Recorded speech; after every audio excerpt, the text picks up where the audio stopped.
Si tu apprécies mes vidéos, n'hésite pas à t'abonner et à activer les notifications pour ne rien manquer sur la chaîne. Salut tout le monde, bienvenue sur la chaîne MiTrader pour cette revue numéro 66 qui va être consacrée à cette figurine, à savoir le Shun version 2 EX de chez Bandai en version Revival, version 2 ou encore ce que l'on appelle également New Bronze Cloth, que je vais vous opposer à cette version première édition ici à droite. Donc comme vous le voyez, après un calendrier assez riche en nouveautés, avec la sortie coup sur coup de Alberic en version EX, de Hypnos en version EX et de Capella en version classique, nous avons à nouveau maintenant un calendrier qui fait la part belle au Revival et autres recolos. Recolo la dernière fois avec le Griffon en version OCE qui n'était que la recolorisation aux couleurs du manga de la version normale. Et ici nous avons ce Shun version 2 qui n'est que la réédition de cette version première édition que vous avez à droite. Donc mon job pour cette revue va être de vous montrer les différences qu'il peut y avoir ou pas entre ces deux versions, et éventuellement vous donner un conseil d'achat pour l'une ou l'autre de ces deux figurines. On commence comme il se doit par les tarifs et les packaging, avec donc à droite cette version première édition, qu'on aura maintenant du mal à trouver en neuf, la plupart du temps vous la trouverez d'occasion, à des tarifs avoisinant les 120-130 €. Concernant la version Revival, c'est une figurine qui vient de sortir au Japon, donc vous avez face à vous une figurine d'import, c'est ce que montre ici le sticker doré qui signale une version japonaise. Version japonaise que j'ai donc achetée sur la boutique d'import obigenki.com, obi-du6genki.com. Et au moment où je suis en train de tourner cette vidéo, c'est-à-dire en février 2022, cette figurine est actuellement en promo dans cette boutique, elle est à 15% de réduction, ce qui fait que le tarif affiché est légèrement inférieur à 60 € hors port. Ce qui est un tarif assez attractif, surtout quand on le compare au tarif de la première édition, qui en plus est un tarif pour une figurine d'occasion. Si vous rechignez à passer par l'import, je vous informe que cette figurine Revival est toujours en précommande sur les boutiques françaises au moment où je suis en train de vous parler. Il vous en coûtera dans les 80 € hors port, si je ne m'abuse. Maintenant, il faut bien être conscient qu'il s'agit de précommande, autrement dit, cette figurine ne débarquera sur notre territoire officiellement que d'ici 2 à 3 mois. Donc si vous êtes plutôt pressé, eh bien il faudra plutôt vous diriger vers les boutiques japonaises. On va parler maintenant des packaging et on va s'attarder un peu sur les différences qu'il peut y avoir entre ces deux versions. D'abord pour ce qui est du visuel principal, vous voyez que les deux sont identiques, à ceci près qu'il y a des mentions et logos qui ont changé sur la version Revival, c'est là-dessus que je vais attirer votre attention. D'abord du point de vue de la présentation du personnage, vous voyez que c'est pareil, le personnage est en pied, avec une position qui met tout de même l'accent sur la présence des chaînes. Donc on peut simplement noter que le personnage est en un peu plus gros plan sur la version Revival, ce qui occasionne d'ailleurs une coupure légère de son diadème sur le visuel de face avant. Vous avez à sa droite, comme à l'accoutumée depuis que Bandai a perdu les droits d'exploitation des images de l'animé, la représentation symbolique de l'armure qui est portée par le personnage, donc ici en l'occurrence la constellation d'Andromède. Toujours en ce qui concerne les points communs entre les deux versions, nous avons également ici la même devise qui est liée au personnage. Alors j'ai eu énormément de mal à la traduire grâce au traducteur, maintenant pour ce que j'en ai compris, c'est la chose suivante. Avec cette armure ressuscitée par les Chevaliers d'Or, je me présente face à vous. Donc je suis pas sûr du tout de l'exactitude de la traduction, mais je pense en comprendre l'idée, hein. Ça fait bien sûr référence au moment où les Chevaliers d'Or ont ressuscité les armures qui avaient été détruites pendant la bataille du sanctuaire grâce à leur sang. Donc ça c'est pour ce qui est des points communs. Maintenant pour ce qui est des quelques différences, eh bien comme je l'ai dit, elles ont trait aux logos qui ont un peu changé et également à certaines mentions supplémentaires. Donc d'abord le logo Bandai ici en rouge qui a viré au bleu, donc qui est maintenant le logo Bandai Spirit. Vous avez ensuite un gage qualitatif qui est censé garantir la Tamashii Quality qui est malheureusement souvent déficiente. Vous avez aussi une mention supplémentaire ici en bas de la boîte qui marque simplement le fait qu'il s'agit d'une version Revival. Donc vous voyez qu'en fait il y a le nom du personnage écrit en japonais et également ici cette mention-là supplémentaire que vous n'avez pas ici en bas qui marque le fait que c'est une version Revival. Donc ça c'est pour ce qui est de la face avant. On va passer maintenant aux tranches. Donc sur cette première tranche, vous allez y retrouver la représentation de la forme objet. Bon, rien à dire si ce n'est qu'ils ont rectifié une petite boulette qu'ils avaient fait sur la version du Phoenix Revival. Rappelez-vous, si vous aviez suivi cette vidéo, nous avions une forme objet représentant le phénix qui avait été coupée à cause du fait que la boîte, comme vous le voyez, est beaucoup moins épaisse que celle de la version première édition. Donc vous voyez que là, ils n'ont pas fait cette erreur. Bon, en même temps, la forme objet d'Andromède est très compacte, donc ce qui veut dire qu'il n'y avait pas de problème d'avoir les queues du phénix, par exemple, qui pouvaient être coupées. Donc c'est l'occasion également pour vous de remarquer que la boîte de la version Revival est moins épaisse que la version première édition. Ceci est bien entendu dû à l'absence de la version Broken de l'armure dont je vais reparler ensuite.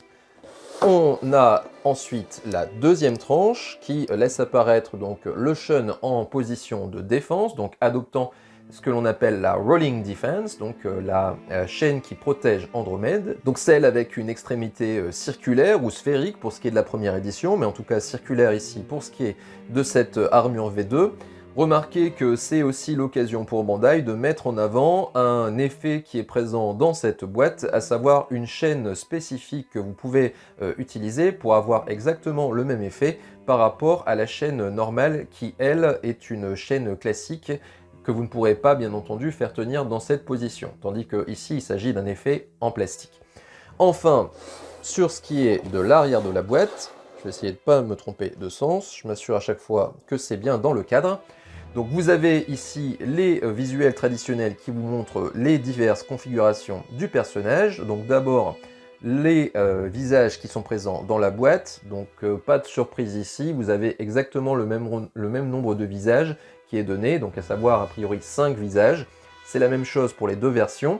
Vous avez également sur ces deux versions le personnage qui laisse apparaître, vous voyez, le Thunder Wave, donc c'est-à-dire ici cette fois la chaîne d'attaque, donc avec l'extrémité triangulaire. Là aussi il s'agit d'un effet qui est présent dans la boîte, c'est une chaîne en plastique. Et enfin vous avez le personnage en position neutre ici, d'ailleurs dans la même position que celle qu'il adopte pour la face avant. Pour ce qui est maintenant des différences entre ces deux versos, eh bien je pense que vous la voyez clairement, elle a trait à ce visuel qui est absent de cette version Revival. Donc en passant, eh bien c'est une très jolie position, une position un peu de garde qui est bien réalisée. Mais surtout, ce que l'on peut voir sur cette position, c'est qu'il est porteur de pièces d'armure qui sont cassées. Donc c'est les armures Broken, pour ceux qui ne connaissent pas la collection. Donc c'était une armure qui était donnée en plus avec cette version, donc je vous la montrerai ensuite dans la découverte des contenus, et qui n'est pas fournie dans cette version Revival. Et donc pour ne pas faire de publicité mensongère, Bandai a simplement enlevé ce visuel de ce verso de la Revival. Dernière différence qu'il peut y avoir entre les deux, c'est cette mention supplémentaire qu'il y a sur la version Revival, à savoir que ceci est un objet de collection qui ne doit pas être manipulé par un enfant de moins de 15 ans. Il y a également la mention supplémentaire qui revendique le fait que les visuels que vous pouvez avoir sur la boîte ne sont pas contractuels, donc les contenus peuvent diverger par rapport à ce qui est montré. Donc ça c'est pour la face arrière. Au-dessus, vous avez la représentation des Pandora Box, et là aussi il y a une différence majeure entre ces deux versions, c'est que pour la version Revival, vous voyez qu'il s'agit d'une boîte classique, avec un carton un peu glacé, alors que pour la version première édition, il s'agissait d'une boîte avec un fourreau. Vous voyez qu'il y avait un fourreau en plastique, comme ceci, et en dessous du fourreau, eh bien, vous aviez une boîte qui était la Pandora Box de l'armure d'Andromède. Donc ça c'était plutôt sympa, j'avais eu l'occasion également de vous le montrer pour la revue du Phénix Revival, et malheureusement Bandai a abandonné cette idée, donc nous supprime des possibilités en ce qui concerne l'exposition. Dernière chose que j'ai oublié de vous montrer, c'est le bas de la boîte qui laisse simplement apparaître les mentions légales. Vous remarquerez ici que pour cette version Revival, à la différence de ce que je vous avais montré pour le Griffon OCE, Bandai n'a pas pris la peine de mettre un visuel supplémentaire sur le dessous de la boîte. Donc voilà pour ce qui est des packaging, je vous déballe ça et on passe au blister. C'est parti pour ces contenus, avec du côté de la Revival la présence d'une fiche bonus, fiche qui est en fait une fiche signalétique du personnage, que l'on pouvait placer, que l'on peut placer dans un classeur prévu à cet effet, qui était fourni avec la figurine du lion EX Soul of Gold, Figurine déjà assez ancienne, ce qui fait que si vous n'avez pas ce classeur, malheureusement vous ne saurez pas quoi faire de ces fiches. Donc là je vais adresser un nouveau message solennel à Bandai en espérant qu'ils m'entendent. Bandai, toi qui fais plaisir, tellement plaisir à ces nouveaux collectionneurs en leur fournissant pléthore de versions Revival qui leur donnent enfin accès à une collection qui était devenue totalement inabordable pour eux. Pourquoi n'irais-tu pas au bout de ton idée en leur fournissant un revival de ce foutu classeur que personne ne possède, hein, puisque ce classeur, on ne l'a eu avec aucune figurine depuis. Pourtant, tu t'obstines, pour chaque version revival, à leur donner cette foutue fiche. Donc ça serait plutôt bien de nous fournir également le classeur qui va avec. Merci à toi. Donc ça, c'était pour la fiche en question. Ensuite, de part et d'autre, vous avez une notice qui se ressemble. Alors, je suis en train de réaliser que ceci est extrêmement vert. Nous avons du verdâtre, nous avons également du vert au niveau des chevelures du personnage, et comme vous le savez, j'utilise un fond vert pour faire les fonds animés. Donc, ce qui veut dire que je risque de rencontrer un problème technique. Si c'est le cas, eh bien, je m'en excuse par avance. Là, au moment où je suis en train de tourner la vidéo, je ne peux pas le dire, puisque le montage n'est pas encore fait. Donc dites-vous bien que je ferai le max, et si jamais, eh bien, je vous demande de m'en excuser par avance. Donc je reviens à mes moutons. Ces deux notices sont identiques, juste les différences, c'est les logos, comme d'habitude, que j'ai signalé, qui a viré au bleu, et également la mention Revival ici qui est présente, vous voyez, et qui n'était pas présente sur la première édition, et pour cause. En dehors de ça, c'est pareil. À l'intérieur, alors c'est pareil, il y a une mention de date ici qui est maintenant absente, hein, comme vous le savez, sur toutes les versions, enfin sur toutes les figurines qui sortent maintenant chez Bandai, il n'y a plus la date d'édition. Ça, je trouve ça un peu dommage, puisque en tant que collectionneur, on a toujours envie de savoir quand est sortie telle ou telle figurine. Donc ça apparaissait sur la boîte avant, maintenant ça n'apparaît plus. Je vois pas trop l'intérêt d'enlever la date sur la boîte, alors que ça présentait plutôt un intérêt de la mettre. Donc voilà, enfin, ça c'est la parenthèse.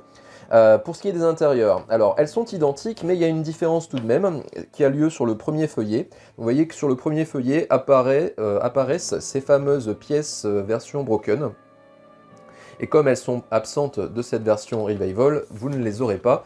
Donc je vais vous montrer la notice de la version Revival. Encore une fois, je vais essayer de vous la montrer en entier pour permettre à ceux qui ne l'auraient plus de pouvoir monter leur personnage avec certitude.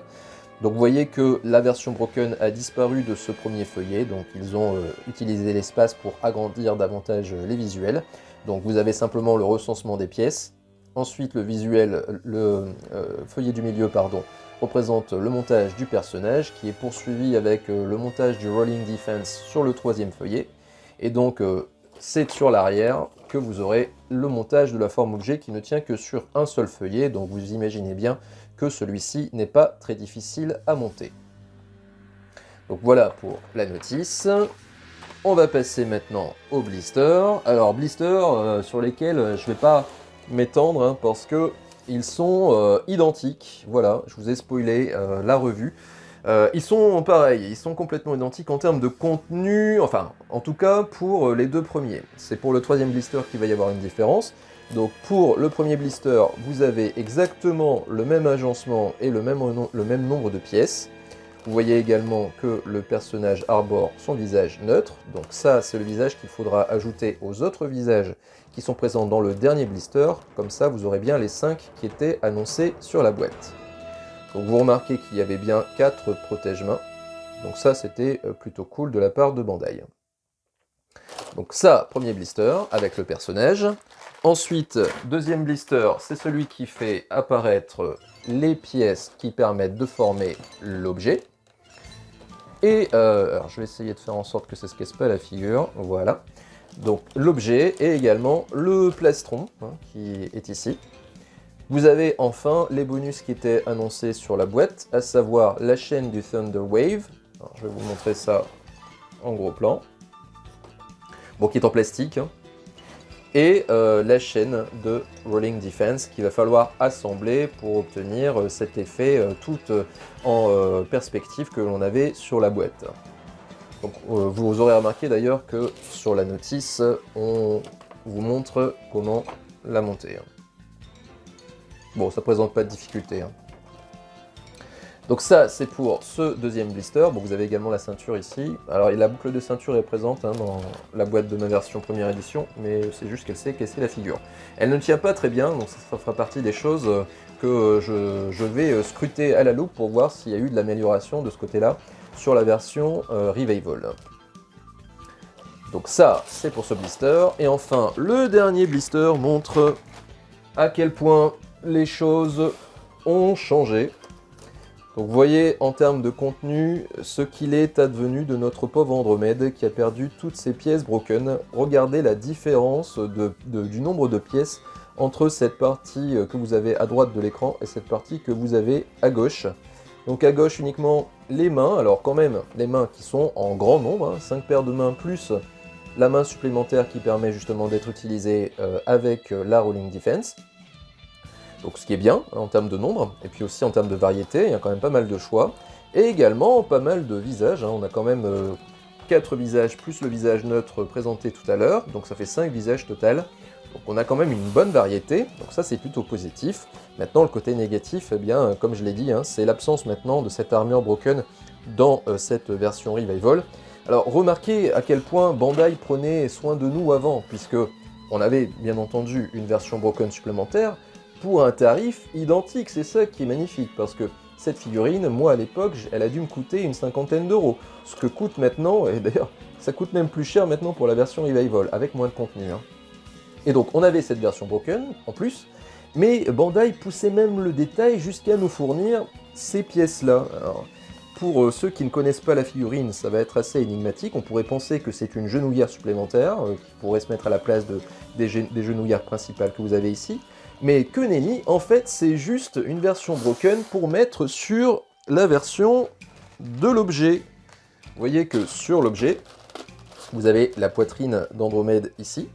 Et donc, si jamais vous voulez faire la version broken en objet, vous pouvez remplacer ces seins par les versions broken que vous avez dans le blister suivant. Donc ça, c'était Bandai avant, quand ils prenaient soin de nous. Maintenant, eh bien, ils ont pris conscience que la licence Saint Seiya est un peu moribonde, donc ils font moins d'efforts. Maintenant, on peut tout de même se satisfaire du fait qu'ils continuent à nous sortir des figurines inédites, et ça, c'est déjà un bien en soi. Donc voilà pour ce qui est de la découverte des contenus. On va passer maintenant sur table, où je vais vous montrer la différence entre les pièces, si jamais il y a des différences. A tout de suite. Allez, on regarde les pièces, et je vous le dis tout de suite, ça va pas être très long dans la mesure où ces pièces sont de forme rigoureusement identique et la teinte est la même. Alors si on regarde vraiment dans le détail, eh bien on va s'apercevoir que pour ce qui est de la Revival, les pièces sont légèrement plus brillantes. Vous voyez, je pense que ça doit vous apparaître assez clair ici. La teinte c'est la même. Maintenant pour ce qui est de la brillance qui est un peu plus accentuée sur la Revival, à mon avis c'est surtout dû au fait que d'abord c'est une figurine neuve, et puis ensuite eh bien, vous savez que Bandai a tendance à mettre une huile protectrice sur leurs figurines, de plus en plus maintenant d'ailleurs. Donc là c'est bien sûr le cas, même si bon c'est pas forcément autant que d'habitude. Mais ceci donc du coup lui donne un reflet brillant un peu plus marqué.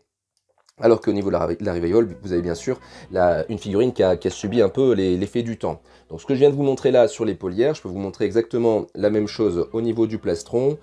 Vous voyez que en termes de teinte, c'est la même chose en fait. Hein. Donc, ici, vous voyez que Bandai n'a même pas fait l'effort d'essayer de modifier quoi que ce soit en termes de teinte. Donc des fois, ils nous font des Revival qui sont améliorés sur le plan technique. De moins en moins maintenant. Maintenant, c'est plutôt des Revival qui changent un tout petit peu le coloris. Ici, pas du tout. Hein. Vous voyez que c'est rigoureusement pareil. En revanche, petite différence tout de même, c'est au niveau du casque. Alors là, ils ont fait une petite amélioration. Donc au niveau du diadème, d'abord, pour ce qui est de la couleur devant, ça ne change rien. Sur la partie visible, ça ne change rien. En revanche, sur la partie intérieure, c'est là où c'est un peu mieux sur la Revival, dans la mesure où, vous voyez, ils n'ont pas mis en peinture la partie intérieure. Donc ceci est destiné à ne pas laisser des marques de peinture sur le personnage. Avec le temps, vous savez très bien que la peinture a tendance à se décalquer sur le personnage. Pour ce qui est des parties intérieures, ici, bien, vous voyez que ça ne sera pas le cas avec la version Revival, puisque la partie intérieure n'a pas été mise en peinture. Bon, maintenant, je dois vous avouer que cette figurine première édition, je l'ai depuis quasiment le début, et sur mon personnage, je n'ai pas vu vraiment de marque de peinture sur l'intérieur de la chevelure. Mais bon, c'est quand même une amélioration technique, tout de même, il y en a au moins une. Autre chose, et c'est en fait la deuxième différence, puisqu'il y a la différence du diadème, c'est au niveau des mains. Alors le teint de peau est en fait un peu plus sombre sur la version Revival. Je pense que ça va vous apparaître assez clair ici. Vous voyez que c'est beaucoup plus pâle sur la version première édition, donc c'est le cas pour ce point. J'en profite pour parler de la mise en peinture, qui est identique sur les deux, c'est du bon boulot sur les deux, ça n'a pas bavé sur les doigts. Mais vous voyez, le grain de peau est plus sombre sur la version Revival. Bon, plus sombre, en tout cas moins clair. Même chose sur la main ouverte. Vous voyez là aussi, je pense que c'est assez clair. Vous remarquez également que la peinture qui est mise sur les mains est un peu plus foncée sur la version Revival. Vous voyez, notamment ici, hein, je pense que ça se voit clairement sur l'intérieur de la main. Bon, là aussi, on peut juger de la qualité de mise en peinture sur les deux. Vous voyez que c'est bien sur les deux. Mais donc, différence de grain de peau au niveau des mains. Et ceci a une incidence sur la cohérence avec le grain de peau des visages, puisque les visages de Sean sont très très pâles. Vous voyez, donc ça, alors je vais tout de suite anticiper hein, sur les visages. Les visages, je vais les regarder dans le détail sur l'ordinateur, surtout notamment pour voir la conformité avec le CTEI. Mais bon, je vais tout de suite spoiler en vous disant que les visages sont identiques sur les deux versions. Donc là, j'ai pris celui de la Revival de mémoire. Et on peut s'apercevoir que quand on met la main à côté, au niveau du grain de peau, eh ben, c'est un petit peu plus foncé que le visage. Donc ce qui veut dire du coup que la main de la version première édition est sans doute plus homogène concernant le grain du visage. Bon, même si on n'est pas tout à fait sur le même grain, vous voyez qu'on a quand même des doigts un tout petit peu plus rosés que le visage, qui est, on va dire, plus jaunâtre. Mais en termes de nuances, eh bien, on est quand même moins foncé sur la version première édition. Donc du coup, on est quand même un peu plus homogène par rapport au visage. Donc voilà hein, tout ce que je peux vous dire sur les pièces. Vous voyez qu'il n'y a vraiment pas beaucoup de différence. Donc là, on est parti vraiment pour avoir une Revival qui ressemble trait pour trait à la première édition. On va maintenant passer en revue les personnages sans armure. Qu'est-ce que je peux vous dire sur ces corps? D'abord qu'ils font la même taille. Bon là, la pose, elle n'est pas forcément au millimètre pour les deux. Donc c'est ce qui explique peut-être que vous avez une impression que la version première édition est un peu plus grande que la version Revival. Mais pas du tout. Les deux corps font la même taille. La différence qu'il va y avoir entre ces deux figurines, c'est une différence en termes d'aspect de plastique du corps. Celui de la première édition faisant un peu plus plastique que celui de la version Revival, qui est un peu plus mat. Vous voyez qu'il y a moins de brillance dessus. En termes de grain de peau également, il y a une petite différence de grain de peau, vous voyez, au niveau des bras. Alors je ne sais pas si ça sera super visible à la caméra, mais en tout cas, à l'œil nu, on a un côté un peu plus jaunâtre pour la version première édition, et un petit peu plus rosé pour la version Revival. Donc ça, c'est pour ce qui est de l'aspect. Pour ce qui est maintenant de la rigidité, d'abord on va voir le point de départ. Le point de départ pour la version première édition était celui-ci, donc assez souple en fait au niveau des bras. Vous voyez que j'ai vraiment pas de difficulté à monter les bras ici, donc l'articulation au niveau des épaules n'est pas excessivement rigide. Pour ce qui est des coudes, c'est pareil, hein, c'est assez souple au final. En termes de souplesse, eh bien, c'est aussi au niveau de l'entrejambe. Vous voyez que quand je fais ça, eh bien, ça barloque dans tous les sens. Donc là, clairement, on a une figurine qui manquait de rigidité. Bon, elle est comme à l'origine. Comme je lui donnais une position comme ça, un peu entre chat, ça nécessitait pas une énorme rigidité au niveau de l'entrejambe. Donc c'est pour ça que je n'ai jamais éprouvé vraiment le besoin de la rigidifier. Mais sachez que du départ, naturellement, la figurine était tout de même assez souple. Donc ça, c'était ce qu'était la première édition. La version Revival, de ce côté-là, eh bien, pour ce qui est des bras, écoutez bien, vous voyez la difficulté que j'ai à lever les bras. Donc au niveau de l'épaule, c'est plus rigide, beaucoup plus rigide. Et ce, sur les deux bras, vous voyez, vous entendez une sorte de petit grincement, ça fait des à-coups. Et c'est la même chose, vous voyez, on entend clairement. Donc au niveau de la rigidité sur le haut du corps, ça a clairement été amélioré. Y compris d'ailleurs au niveau du bassin, c'est bien rigide. En revanche, pas du bassin, pardon, du buste. En revanche, en termes de rigidité au niveau de l'entrejambe, est-ce que ça tient le choc? Eh bien, regardez, vous voyez que ça ne bouge pas. Donc clairement ici, on a une bonne rigidité de l'entrejambe, mais pas malheureusement au niveau des genoux. Vous voyez qu'il y a de la souplesse, quand même pas mal de souplesse au niveau de ce genou-là. Au niveau de l'autre genou, c'est pareil. Donc c'est un petit problème que rencontre Bandai sur toutes ces dernières figurines, j'ai l'impression. Beaucoup de souplesse au niveau des genoux. C'est mieux sur l'entrejambe, ce qui est un peu dommage parce que sur l'entrejambe, c'est ce qui est le plus facile à corriger. Et c'est nettement moins bien sur les genoux. C'était notamment le cas du Radamant IX OCE. C'était aussi le cas récemment de la version OCE du Griffon. Donc tout ça fait dire qu'au niveau de Bandai, il y a une baisse un petit peu du contrôle qualité au niveau de la souplesse des genoux. J'ai l'impression que c'est quand même assez récurrent. Pour ce qui est de la version première édition, au niveau du genou, vous voyez que c'était quand même bien rigide, effectivement. Par contre, bien sûr, au niveau de l'entrejambe, c'était une catastrophe. Donc voilà pour ce qui est de ces corps. Donc au final, je dirais que le corps de la version Revival est de meilleure qualité, a une rigidité meilleure, tout se casse la figure, a une rigidité meilleure que celui de la première édition. Maintenant, c'est pas imperfect à cause des genoux qui sont quand même très très souples. On va passer maintenant au passage en revue des visages et surtout à la ressemblance par rapport au Setei. Allez, donc c'est parti pour ces visages, avec d'abord une comparaison entre la version Revival à gauche et la première édition à droite. Et la première chose à dire, c'est que ces visages sont à 99% identiques. Donc vous voyez qu'en termes d'expression, eh bien c'est la même chose. En termes de forme de visage également, donc là vous avez le visage criant, vous voyez qu'au niveau de la forme des yeux c'est pareil. La bouche c'est pareil. Le visage larmoyant, le dessin des larmes est le même. Et le visage avec rictus. Alors visage avec rictus, c'est vite dit, puisque en fait c'est presque pour moi un visage neutre. À mon sens, le petit rictus n'est pas assez marqué. J'ai peine à retrouver ici le visage de Sean, tel qu'il apparaît dans l'épisode 74, où il fait la course avec Sid. Là, on a presque l'impression d'un visage neutre. Pourtant, ce n'est pas le visage neutre. Le visage neutre, je vais vous le montrer, donc en association avec la chevelure. Donc en même temps, ça permet de voir qu'au niveau de la chevelure, c'est rigoureusement identique. Revival à gauche et première édition à droite. Vous voyez que le dessin des cheveux est rigoureusement le même. Vous avez donc l'expression de la bouche ici, qui est presque dirigée vers le bas. Donc ici, on a presque un visage qui fait la tronche, alors que le visage avec rictus devient presque un visage neutre, donc avec une bouche plus à l'horizontale. Maintenant, j'ai dit qu'ils étaient à 99% identiques, ça veut dire qu'il y a quand même une légère différence, et cette différence, elle a lieu sur la teinte des sourcils, qui sont un peu plus foncés sur la version Revival. Vous voyez, alors c'est peut-être pas forcément super clair sur ce visage-là, parce que c'est là où c'est le moins marqué, mais sur les autres visages, ça apparaît assez clair. Donc déjà ici, vous pouvez voir la teinte ici, qui est plus vers le marron clair, et ici plutôt vers le marron foncé. Et vous avez également ça, donc c'est un marron vert en fait, hein, c'est un vert kaki on pourrait dire. Et vous avez ça encore plus marqué, vous voyez, sur ce visage larmoyant. Donc c'est présent sur tous les visages. Vous voyez là aussi, on a même peut-être un sourcil qui est un peu plus épais ici au niveau du visage avec rictus.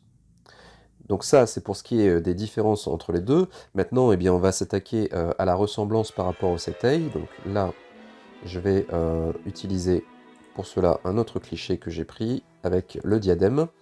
Alors non, ça c'est un custom que je vais vous montrer ensuite.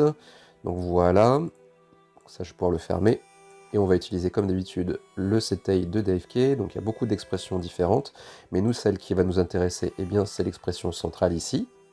Donc je vous laisse apprécier quand même la beauté des dessins. Donc plutôt joli et bien restauré. Hein. On peut toujours louer le travail de Dave pour nous restaurer ces Setei qui nous permettent vraiment d'y voir plus clair sur la conformité des visages et pas que. Donc ici on va surtout parler de la conformité des chevelures, puisque en termes de conformité de visage, le travail fait par Bandai est quand même pas mal. Vous voyez que la forme du visage est quand même pas mal respectée, donc la bouche est peut-être un petit peu trop large, mais en fait la seule chose qui manque dans ce visage, hein, globalement, c'est un peu la mélancolie qui s'échappe du visage du personnage sur le Setei. Vous voyez qu'on a un visage un petit peu pimpant hein, sur la figurine, pour lequel il manque un peu la tristesse du visage de l'animé. Ensuite, donc, on va s'intéresser maintenant à la conformité des chevelures et à la conformité également du diadème. Et c'est là où malheureusement le bas blesse, puisque vous voyez que là, on a une chevelure avec des mèches qui pendent de façon regroupée. Et malheureusement, sur sa figurine, eh bien, Bandai a décidé de bien les séparer. Donc on s'éloigne grandement vous voyez, de ce que l'on a sur le Setei. De même, au niveau ici des mèches supérieures, et bien là encore, vous voyez, on tombe beaucoup plus plat et long ici au niveau du haut de la chevelure, alors que c'est plus arrondi ici au niveau de la figurine. Donc on est sur le dessus de la figurine, et bien vous voyez qu'au niveau du diadème, on a une partie centrale qui est un peu trop rectangulaire, alors qu'elle devrait être davantage trapézoïdale. Vous voyez, elle devrait aller un peu plus en oblique sur les côtés du centre du diadème. Donc tout ça pour dire que au niveau de la chevelure, eh bien, Bandai a été assez à côté de la plaque. Et ce qui est un peu dommage, c'est qu'ils avaient pourtant fait une très bonne chevelure sur leur Shun V3, donc version classique. Et c'est ça que je voulais vous montrer parce que Dave, lui, a fait un custom que je vais vous partager. Donc c'était celui-ci. Donc ça, eh bien, c'est ni plus ni moins que la version classique, donc la chevelure de la version classique en version 3, donc Final Bronze Cloth, que vous avez avec le diadème qui était fourni, il me semble, en bonus également dans cette boîte pour permettre de rectifier les versions classiques 2, donc les New Bronze Cloth, qui, elles, par contre, avaient des têtes qui étaient un peu grotesques, c'était presque des têtes de pop, de figurines pop. Et donc vous pouvez voir ici, l'important c'est que le sculpte de la chevelure est quasiment identique à ce que l'on a sur le Setei. Vous voyez, on a bien cet effet groupé des mèches qui tombent un peu de façon nonchalante sur les épaules du personnage. On a également le mouvement des mèches, vous voyez ici la courbure qui correspond exactement à ce que l'on a sur le Setei, et même cette petite mèche-là qui vient sur le visage. Donc ça, c'était vraiment un super boulot, et on ne peut que regretter que Bandai n'ait pas reproduit simplement cette chevelure. Donc en fait, il y avait rien à faire, si ce n'est que adapter le visage IX à cette chevelure classique. On demandait juste ça. Donc ce qui est un peu dommage, c'est qu'il n'ait pas saisi l'occasion de ce revival pour modifier une chevelure qui n'était pas totalement satisfaisante. De même, tant qu'on y est, on aurait bien aimé également avoir des mèches sur les côtés qui soient mobiles. Donc malheureusement, la forme, elle est fixe, donc ce qui fait que quand vous bougez la tête du personnage, eh bien vous êtes irrémédiablement gêné par les éléments qui entourent, c'est-à-dire les épaulières et également les épaules. Donc voilà pour ce qui est de l'analyse des visages et des chevelures et de leur conformité. On va pouvoir passer maintenant au montage du personnage en vitesse rapide.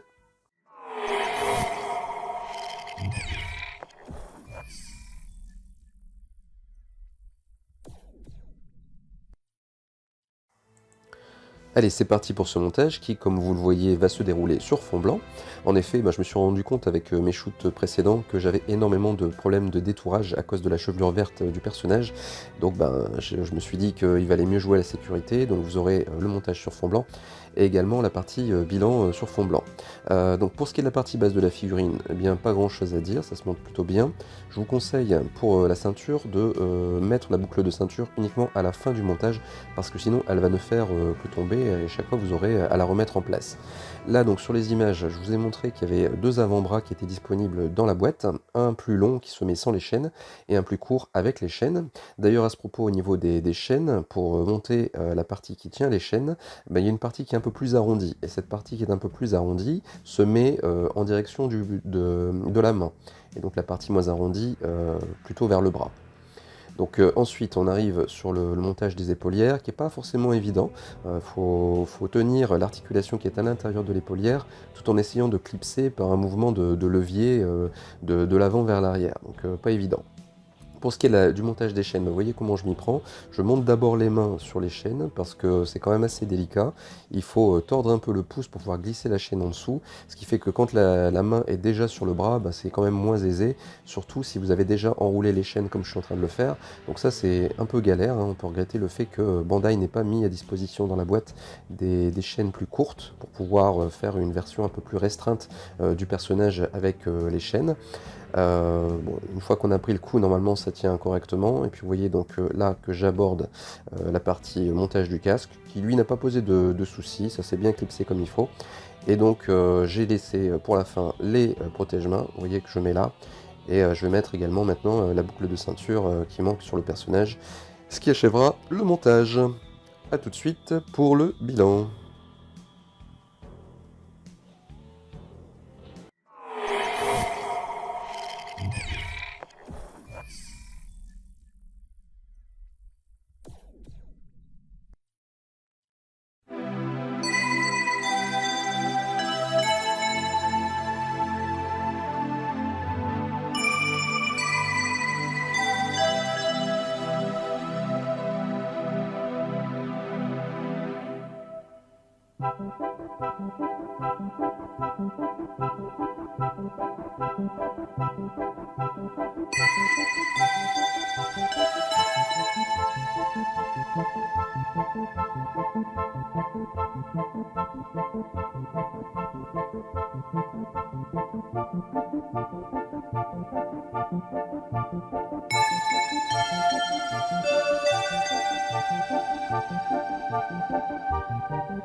De retour pour ce bilan, avec comme d'habitude l'analyse de conformité que je vais faire grâce au CTI de Devkey que je vais mettre à gauche. D'abord impression d'ensemble, je dirais que le personnage fait beaucoup plus longiligne que ce qui est sur le CTI. Maintenant, si on démarre par le bas, d'abord premier point qui moi m'énerve particulièrement, c'est la taille de ses pieds. On a l'impression qu'il fait du 45. Je pense que ses pieds normalement devraient être plus petits que cela. Donc pourquoi Bandai a choisi de nous faire des pieds aussi disproportionnés? Difficile à dire, il n'y a pas vraiment de problème de stabilité sur cette figurine. Donc je ne m'explique pas vraiment pourquoi ils nous ont pas fait des pieds un petit peu plus petits que cela. Ensuite, si on remonte un petit peu, au niveau ici du bas de la jambe, j'ai pas grand chose à dire, si ce n'est que c'est un tout petit peu plus fluet que sur le CTI. Au niveau de la genouillère, bon ça va, c'est à peu près bien. Par contre, vous voyez que l'aspect longiligne que je décrivais tout à l'heure, se remarque particulièrement sur la cuisse, qui fait beaucoup plus longue que sur le CTI. On a également un bassin de la figurine qui est beaucoup plus évasé que sur le CTI. Donc on y est, on peut parler également de la boucle de ceinture, donc qui a l'air d'être pas mal au niveau de la hauteur, par contre qui devrait être sans doute un peu plus large. Et puis ici on arrive donc à un autre défaut de la figurine, pour moi qui m'énerve particulièrement, c'est ici au niveau du plastron. Alors d'abord, vous voyez que la partie basse du plastron est beaucoup plus grande que sur le design d'origine. Et puis surtout, vous voyez ici que la délimitation entre le buste et le torse est très marquée, bien sûr, parce que c'est une figurine EX. Et ici, Bandai, au lieu d'épouser en fait la délimitation entre ces deux parties, a mis juste sa pièce d'armure sans tenir compte de cette délimitation. Ce qui fait qu'on a un effet de rupture ici qui fait vraiment pas très joli. Alors moi je me dis que comme cette partie-là est beaucoup trop longue, eh bien ils avaient tout à y gagner de continuer leur haut de pièces d'armure un tout petit peu plus bas, vous voyez, pour épouser la délimitation entre le buste et le torse. Et du coup, on gagnait en conformité, et puis on gagnait aussi en esthétisme, puisqu'il faut bien avouer que ça, c'est pas très joli. Si on continue un petit peu sur le plastron, on peut voir également qu'il y a un effet ici assez bombé qui lui fait un peu comme une poitrine. Alors c'est pas aussi important que sur certaines autres versions d'Andromède, mais ici ça se voit quand même par rapport au Setei, donc on aurait aimé avoir une pièce un peu plus plate. Bon, il faut bien se rendre compte que ici on est sur une figurine de 2013, donc ce qui veut dire qu'à l'époque, Bandai manquait sans doute un peu de finesse concernant les pièces métalliques. On a vu que depuis, notamment sur le Sega V3, ils sont capables de faire des pièces métalliques très fines, donc ici simplement ce qu'on peut regretter, c'est qu'il n'ait pas saisi l'opportunité de ce revival pour modifier cette pièce-là, surtout que, a priori, ça ne devait pas être trop compliqué, puisque c'est la pièce vraiment avant qui se colle sur la partie qui épouse le torse, donc juste refaire cette pièce-là n'aurait pas non plus coûté des 1000 et des 100. Ensuite, on va s'arrêter sur les bras. Bon, là, ici, je vais déplorer autre chose. Alors, juste un point simplement, vous voyez que les chaînes sont un peu plus ternes sur la version première édition. Ça, c'est dû à l'oxydation. Alors, il y a moyen de supprimer cet effet terne, notamment avec du dentifrice. Bon, je le ferai sans doute une fois la vidéo terminée. Mais sachez que normalement d'origine, ces pièces ne sont pas aussi grisâtres que ce qu'elles apparaissent là en vidéo. On a à l'origine la même couleur que les chaînes qui sont sur la version Revival. Donc ceci mis à part, donc si on prend le bras en lui-même, on peut déplorer ici la quantité de chaînes qui est présente sur le bras. Donc là aussi, on aurait bien aimé que Bandai nous mette un jeu de chaînes supplémentaires, ça aurait été pas mal, de nous mettre des chaînes raccourcies. Comme ça, on évitait le nombre de chaînes trop important ici sur le bras, donc on gagnait en visibilité sur l'avant-bras. Là, vous voyez que quand on met les chaînes dans cette position-là, eh bien l'avant-bras, on ne le voit quasiment plus. En plus, je pense que ça peut éventuellement occasionner des petites rayures sur la peinture de l'avant-bras quand on sait la fragilité de la peinture de Bandai. Donc ça aurait été pas mal d'avoir un jeu de chaînes raccourcies pour ceux qui désiraient exposer leur personnage avec des chaînes restreintes. On arrive maintenant sur la partie supérieure du bras et simplement au niveau des épaulières, la forme est un peu trop large par rapport à ce qui est sur le Setei. Donc là aussi, on peut regretter que Bandai n'ait pas rectifié un peu sa pièce pour avoir une pièce un tout petit peu moins large. Et on arrive maintenant sur la tête, sur laquelle je ne vais pas m'étendre davantage puisque je l'ai déjà fait de façon extensive sur l'ordinateur. Arrive donc maintenant le moment du bilan des points positifs et négatifs sur cette figurine. Donc je peux évoquer d'abord un tarif qui est plus abordable sur la version Revival que ce qu'il peut être pour la première édition. Donc on tournait aux alentours de 120 € pour la première édition. Cette figurine Revival vaut dans les 60, 70, 80 € selon les boutiques dans lesquelles vous allez vous la procurer. Donc on est quasiment du simple au double. Si jamais vous n'avez pas l'utilité de la version Broken, le choix il est vite fait entre les deux versions. Ensuite, je peux évoquer également une assez bonne maniabilité du personnage, ce qui permet notamment de camoufler les défauts que j'ai évoqués juste avant. Enfin, dernière chose, je peux aussi mentionner la bonne rigidité du haut du corps jusque l'entrejambe. Et donc voilà à peu près pour ce qui est des points positifs. Maintenant, pour ce qui est des points négatifs, il y en a quand même pas mal, ce qui est quand même un gros problème, sachant qu'une version Revival doit normalement rectifier des défauts d'une première édition. Et bien ici, il n'y a pas grand chose qui a été rectifié. D'abord, ce que je peux dire, c'est que cette version Revival n'a de Revival que le nom, c'est-à-dire que c'est la copie conforme quasiment de la version première édition, à part la peinture qui a été enlevée sur l'intérieur du diadème, il n'y a aucune différence, la peinture est la même, la forme des pièces est la même. On a un corps dont la rigidité n'est pas encore satisfaisante, ça a été bien rectifié sur la partie haute du corps, mais sur les genoux, on a une faiblesse qui pourtant n'était pas là sur la version première édition. Donc là, on a l'impression que c'est une tendance des figurines Bandai ces derniers temps. On a des personnages qui ont de plus en plus de faiblesses au niveau des genoux. Moi personnellement, c'est quelque chose qui me gêne. Une faiblesse au niveau de l'entrejambe, c'est assez facilement rectifiable. Il suffit de démonter les jambes et de mettre une épaisseur à l'intérieur de l'articulation. Pour ce qui est de l'articulation des genoux, c'est quand même plus casse-gueule à rectifier. Il faut utiliser souvent de la colle et vous savez très bien que quand on utilise de la colle, eh bien, il y a quand même un risque plus important que juste démonter une pièce et la remonter. On peut donc déplorer que rien n'ait été changé, pourtant il y avait quand même du travail à faire, il y avait des problèmes de proportion à régler, il y avait également un travail à faire sur les mèches, comme je l'ai dit pendant l'analyse. Donc on aurait bien aimé que Bandai se remette un peu à l'ouvrage pour rectifier cette chevelure, et ça aurait été pas mal d'en profiter pour articuler ces mèches, puisque comme elles sont immobiles, eh bien on peut avoir des problèmes au niveau de la maniabilité quand on tourne la tête. Vous voyez que les mèches ont tendance à entrechoquer contre les épaulières, donc soit vous les mettez tout devant, soit vous les mettez à l'intérieur de l'épaulière, mais en tout cas on ne peut pas épouser l'épaulière comme on peut le faire avec certains personnages, comme par exemple le Chion en version sur pli.